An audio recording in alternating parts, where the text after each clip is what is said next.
You've probably heard of peanut or shellfish allergies, but a meat allergy? Not as common.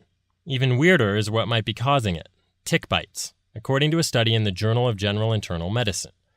A few years back, folks started showing up in emergency rooms in the southeast U.S. with hives, swelling, or worse, anaphylaxis, after eating red meat.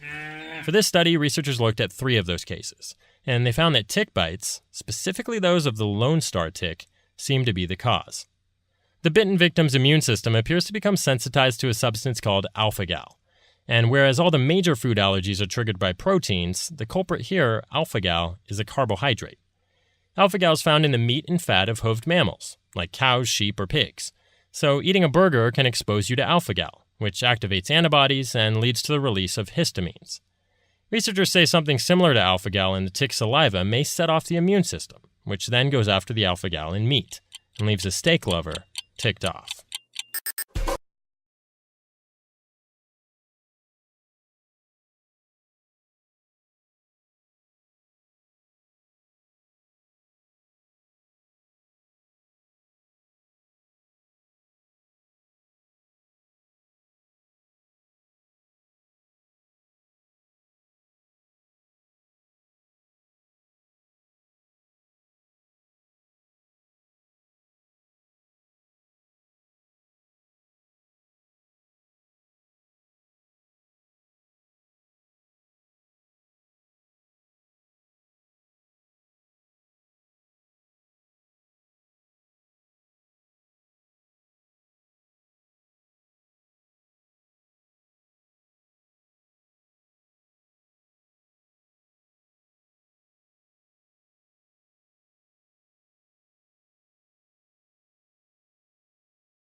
Are human beings inherently generous or selfish? A new study finds that when people have to make the choice instantly, their first impulse is cooperation, which indicates that generosity is innate.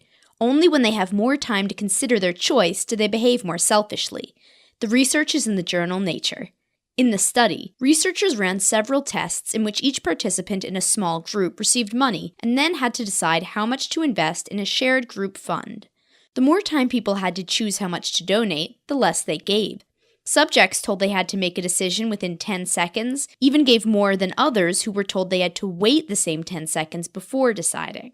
Because snap decisions are based on intuition, the researchers concluded that generosity is the intuitive human response. But given time, we can reason our way to a more selfish decision. This intuitive cooperation might be either genetically hardwired or a cultural construct. Either way, next time I run a fundraiser, I'm bringing a stopwatch.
Most of our serious illnesses and deaths in the U.S. now come from preventable diseases, such as heart disease.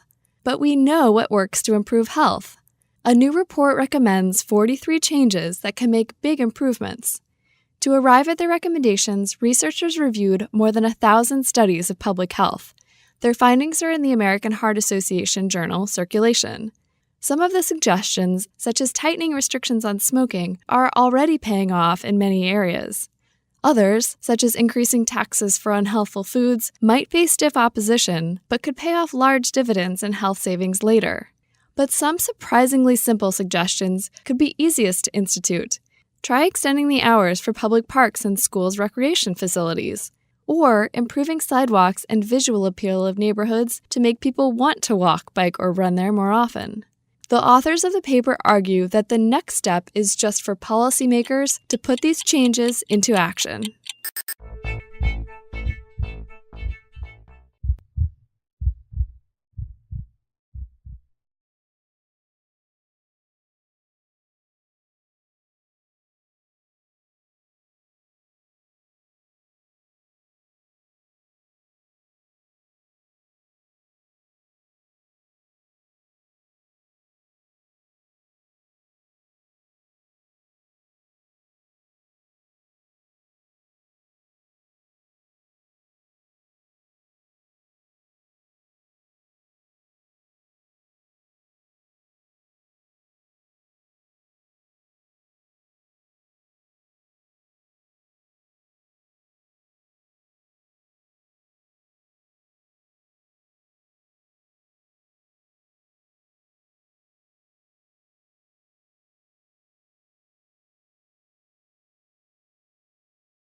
Telling people to change unhealthy behaviors doesn't work. Otherwise, we would all already be slim, fit non-smokers.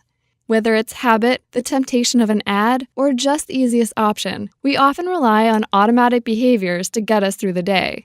And even though we know taking the elevator, grabbing a beer, or drowning a salad in ranch dressing are not the healthiest choices, we keep making them, unless those bad choices become too inconvenient. Making bad choices harder is actually the best way to help people get healthier, argues a new essay in the journal Science. Simply programming elevator doors to close really slowly actually motivates more people to climb stairs. Limiting the places that sell tobacco cuts overall consumption. And then there's the trusty old salad bar trick. Put healthier options closer than other choices, and more people pick them. Little changes like these reach everyone, not just the people targeted with a health message. And they get us healthier just by letting us stay on autopilot.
In lab tests, music and lighting can affect how much people eat.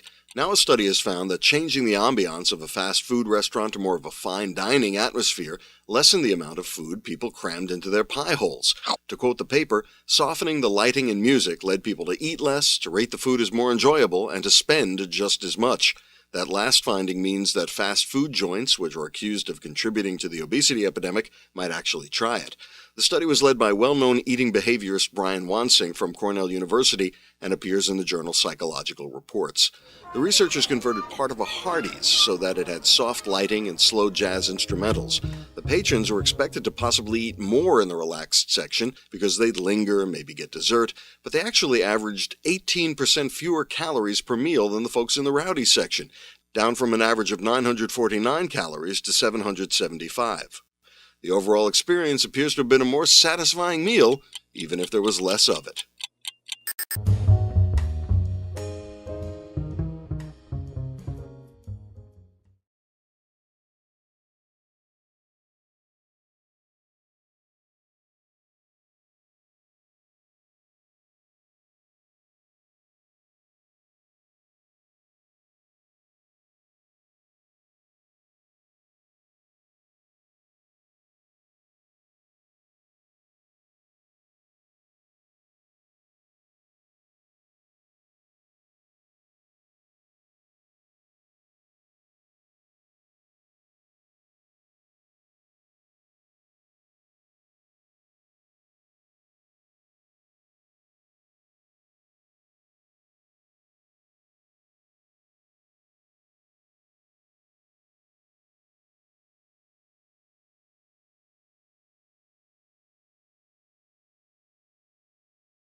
Doctors know a lot about prescribing medications, Take 2 brisk walks and call me in the morning. but for many patients, a light, get-moving plan might be just what the doctor should have ordered. Many of us aren't exactly in peak physical condition, but a large number of people are actually deconditioned. So says the Mayo Clinic's Michael Joyner in an essay in the Journal of Physiology. After surgery, illness, pregnancy, or extended inactivity for any reason, people might feel faint or fatigued when they try even mild exercise. These signs, Joyner argues, should be recognized by doctors not as symptoms that should be treated with drugs, but rather as a medical state of deconditioning that might be better helped with a gentle guided exercise program. It might sound counterintuitive that fatigue can be beat back with exercise, but remember Newton, Isaac, not Fig. A body at rest stays at rest, and a body in motion needs to resist external forces acting upon it that might slow it down.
Malaria is a tropical disease, right? Actually, malaria parasites can be found as far north as Alaska, at least in birds. And a warming climate may push avian malaria even farther north by the end of the century, according to a study in the journal PLOS One. Researchers took blood from nearly 700 birds around Anchorage, Fairbanks, and a truck stop called Coldfoot, Alaska, above the Arctic Circle at 67 degrees north latitude. And they found the parasite in 7% of the birds at the two southerly sites. Some were migrants and may have picked up the disease down south, but others were hatchlings and resident birds, indicating the parasite can complete its full life cycle in the Great White North. The parasite doesn't seem to have hopped north of Fairbanks yet, but temperatures in the Arctic are rising at twice the global average, and researchers say malaria could cross into the Arctic Circle by 2080. Once it gets there, it could attack species like snowy owls, which have never been exposed to malaria and may not have resistance to the disease. Talk about a buzzkill.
Macular degeneration causes visual distortion and even complete loss of sight. When the wife of chemistry Nobel laureate Walter Kohn was diagnosed with macular degeneration, he wanted to do something.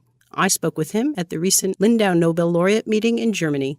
We are developing a corrective device, including interaction with the patient who is following a certain routine and who tells us his perceptions that arise. A macular degeneration patient looks at a completely regular grid on a computer screen, but because of the condition, the grid will appear distorted. The patient uses a mouse to adjust the grid to appear normal. We receive from the patient an edited piece of graph paper, and from the way the patient edits it, we can tell what the distortions are that he perceives, and from these we can then develop devices that correct these distortions.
Presidential hopeful Mitt Romney pledged to achieve North American energy independence by 2020 this week. That's a presidential move because every president since Richard Nixon has pledged some version of the same thing, including Romney's opponent, President Barack Obama.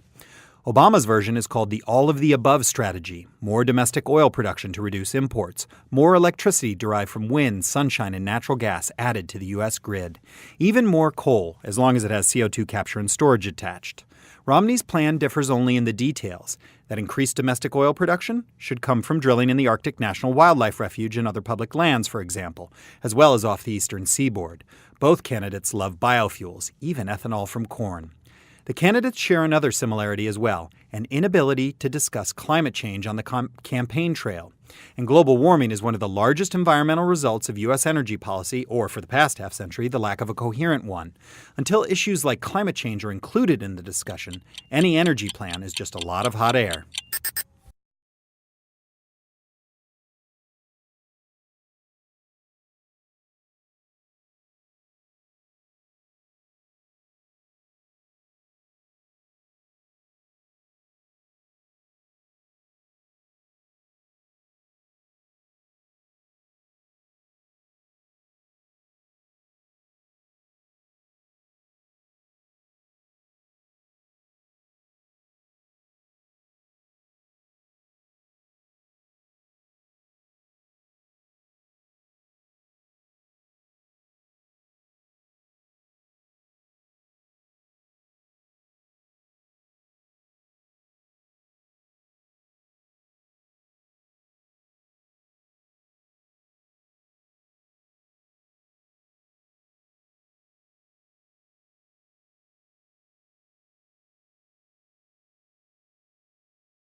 Bejing often suffers choking air, but there's now one more thing proven to dissipate it: an Olympics. The 2008 Summer Games impelled those in charge of the Chinese capital to clear the air.